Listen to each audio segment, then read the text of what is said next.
Faly miarabantsika indray tratran'izao fotoana izao irariana ny fahasoavana sy ny fiadana avy amin'ilay tompontsika ho amintsika tsirairay avy. Andeha hiaraka hivavaka isika.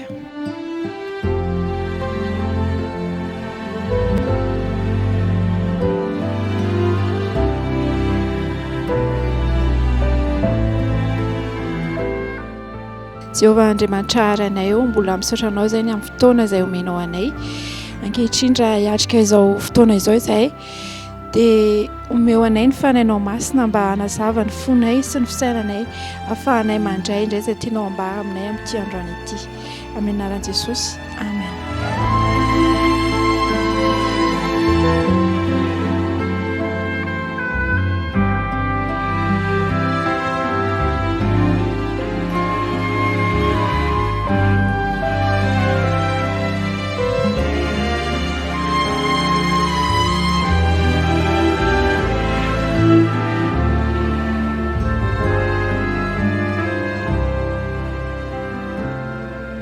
Ny lohahevitra hodinintsika indray zany zao dia mahakasika ny hoe finoana miasa. Finoana miasa. Izao ny teny izay vakintsika ao amin'ny Hebreo, Hebreo 1:12. Ary ny finoana no fahatokiana ny amin'ny zavatra antenaina, fanehoana ny zavatra tsy hita. Averiko indray mandeha. Ary ny finoana no fahatokiana ny amin'ny zavatra antenaina, fanehoana ny zavatra tsy hita. Io teny io dia milaza toe-javatra efatra eo amin'ny fampiasana ny finoana. Ny fahafahana mahatoky dia efa ao anatintsika, izany hoe ny zavatra hitokiana dia mazava tsara ho an-tsaina. Rehefa mipetraka ny fanontaniana hoe mazava ve, dia afaka milaza hoe azo an-tsaina na mazava ho an-tsaina. Ny fanantenana dia miorina eo amin'ny zavatra mazava tsara ao an-tsaina io. Ny fanehoana ny zavatra tsy hita, ny zavatra antenaina dia tsy hitan'ny maso, fa rehefa mazava tsara ao an-tsaina izany dia azo ataony manapa-kevitra hanatanteraka izany. Manambara izany fa ny finoana dia miasa fa tsy nofinofy ao an-tsaina fotsiny. Moa tsy fantatrao va ry olom-poana fa tsy valina ny finoana raha tsy misy asa. Izay no ambaran'i Jakoba 2:2-20. Mazava zany ny resahan'ny soratra masina mikasika ny finoana fa misy zavatra efatra, dia ny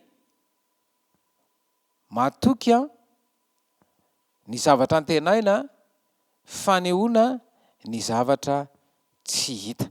Ireo zavatra efatra ireo zany no mampiorina tanteraka ny finoana. Rehefa mifehy sitrapo Kristy dia ny saina mandanjalanja sy ny feon'ny fieritreretana no mitana ny retsika dimy fa tsy ny fihetsem-po. Velona amin'ny finoana isika amin'izay fa tsy amin'ny fihetsem-po. Tsy mitsipaka ny fihetsem-po ny mivelona amin'ny finoana, fa manatanteraka azy eo amin'ny toerana tokony hisy azy. Tsy maintsy manaraka ny fampiasana ny sitrapo ny fihetsem-po, fa tsy izy no ovy miaina manainga ny ataon'ny sitrapo. Natao any finoana isika, ary anjaran'Andriamanitra kosa ny manome ny fifaliana sy ny fitahiana. Ny finoana marina izany dia mamikitra sy mitaky ny fitahiana ao amin'ny teny fikasana, na dia tsy mbola tanteraka na tsapa aza izany.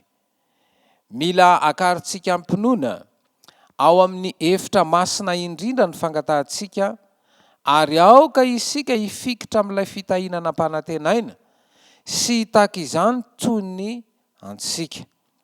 Lehibe lavitra noho izay heverintsika ny hevitry ny fiasan'ny finoana. Midika ho fianteherana tena izy amin'ny teny voalazan'Andriamanitra mazava izany. Tokony aseho amin'ny asa ataontsika ny finoantsika, fa hanao arak'izay nambarany tokoa Andriamanitra. Ny tena finoana marina izany dia miorina amin'ny fanaovana arak'izay nasain'Andriamanitra atao, fa tsy ny famoronan-javatra tsy nanomezany baiko tsy akory. Izao no ambaran'ny Timoty 2:1-12. Fantatro izay enoko. Mazava izany fa tsy fihetsem-po ny finoana, fa ny finoana kosa dia manatanteraka izay zavatra mazava tsara ao an-tsaina. Ny finoana zany dia miasa fa tsy finoana anjambany. Ary Kristy no manome an'izay finoana izay. Ka rehefa mampiorina tanteraka ny finoanao ao amin'ny Kristy ianao, dia ho hitanao ny vokatry ny finoana izay ateraky ny fahatokiana an'i Kristy izay ao anatinao. Andeha ao anatina fahanginana sy ny fehinkira no hisaintsainanao an'izany teny izany, ary rehefa avy eo dia hovalianao ny fanontaniana izay hanampy anao hivelona tokoa amin'izany finoana izany.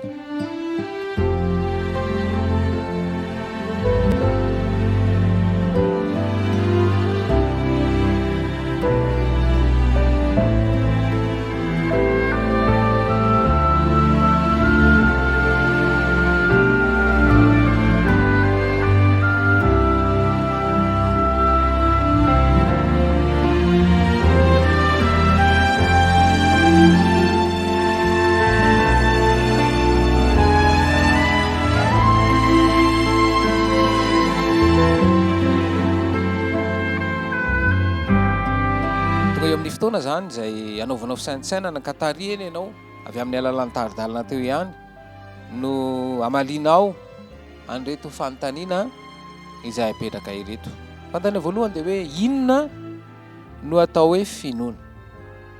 Inona no atao hoe finoana? Ary rehefa fantatrao ny atao hoe finoana dia miroso amin'ny famaliana ny fanontaniana manaraka. Ahoana ny fampiasana ny finoana? Ahoana ny fampiasana ny finoana? Rehefa saintsainao zany ireo avy amin'ny alalan'ny taridalana izay nomena teo, dia hazava tsara ao an-tsaina izay, ary hitarikanao ho amin'ny fanapahan-kevitra amin'ny famaliana ny fanontanianao inona ny tokony ho atao. Ary ity finoana ity araka ny taridalana izay nomena dia mazava tsara fa misy asa tanterahana. Ka ny zavatra anankiray zany mazava tsara ao an-tsainao dia andraisanao fanapahan-kevitra ho amin'ny fanatanterahana an'izany. Ary izay indrindra hoe mandritra nyity 40 andro ity raha manaraka tsara ny dingana ianao ary manatanteraka izay voalaza, dia hitondra fiovana tanteraka eo amin'ny fiainanao, voalohany indrindra amin'ny fifandraisanao amin'ny Kristy ary ny fomba fivavaka izany.